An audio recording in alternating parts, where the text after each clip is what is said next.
ಓಂ ನಮಃ ಶಿವಾಯ.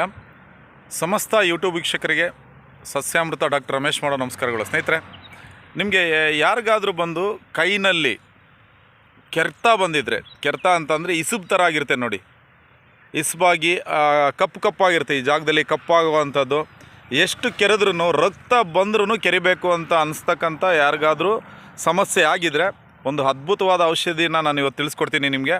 ಆ ಔಷಧಿ ಏನಂತಂದರೆ ಇಲ್ಲಿದೆ ನೋಡಿ. ಇದನ್ನು ನೀವು ನೋಡ್ಬೋದು ಸ್ನೇಹಿತರೆ. ಇದನ್ನು ಬೇರೆ ಬೇರೆ ಪ್ರಾಂತ್ಯದಲ್ಲಿ ಬೇರೆ ಬೇರೆ ಹೆಸರಿಂದ ಕರೀತಾರೆ. ದತ್ತೂರಿ ಗಿಡ ಅಂತ ಹೇಳ್ತಾರೆ ಇದನ್ನು. ಈ ದತ್ತೂರಿ ಗಿಡದಲ್ಲಿ ಮುಳ್ಳಿರುತ್ತೆ, ಈ ಕಾಯಿ ಬಿಡುತ್ತೆ, ಅರ್ಶಿನ ಕಲರ್ ಹೂ ಬಿಡುತ್ತೆ.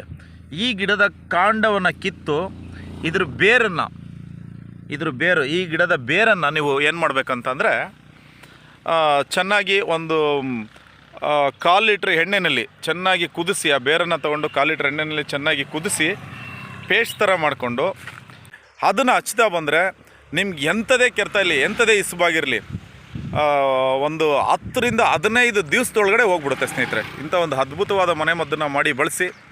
ಮತ್ತು ಇನ್ನೂ ಅನೇಕ ವಿಡಿಯೋಗಳ ಜೊತೆಯಲ್ಲಿ ನಾನು ನಿಮ್ಮನ್ನು ಭೇಟಿ ಮಾಡ್ತೀನಿ, ಗಿಡಮೂಲಿಕೆಗಳ ಜೊತೆಯಲ್ಲಿ.